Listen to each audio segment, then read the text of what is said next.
యాదాద్రి భువనగిరి జిల్లా మోత్కూరుకు చెందిన అన్నెపు శ్రవణ్ గౌడ్ కొన్నేళ్లుగా కల్లుగీత వృత్తిపై ఆధారపడి జీవనం సాగిస్తున్నాడు. అయితే ఇటీవల తాను గీస్తున్న కళ్ళను గుర్తు తెలియని దొంగలు రాత్రి వేళల్లో ఎత్తుకెళ్లడంతో తీవ్రంగా నష్టపోయాడు.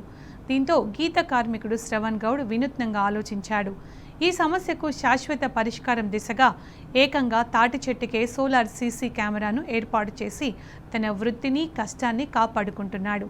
ఈ ప్రయోగం పూర్తిగా సఫలమైందని, సీసీ కెమెరా ఏర్పాటు చేసిన తర్వాత కళ్ళు చోరీ పూర్తిగా నిలిచిపోయిందని తెలిపాడు గీత కార్మికుడు శ్రవణ్ కుమార్.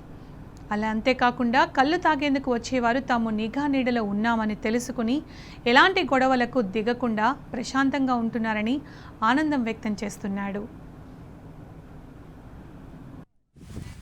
నా పేరు శ్రవణ్, మాది మోత్కూరు.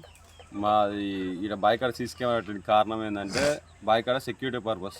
సెక్యూరిటీ ఏంటంటే పొలం కాడ మేము వృత్తి కళ్ళు గీత కార్మికులం. కళ్ళు గీత కార్మికులు కాబట్టి మేము కళ్ళు ఒప్పుకునేది అనమాట. పొద్దుగాల వాళ్ళకన్నా ఒప్పుకుంటే వాళ్ళు ఇక్కడ మేము లేకున్నా అక్కడ పెట్టిపోయి తాగమని చెప్పేది. అట్లాంటప్పుడు వేటోళ్ళు వచ్చి తాగిపోయేది.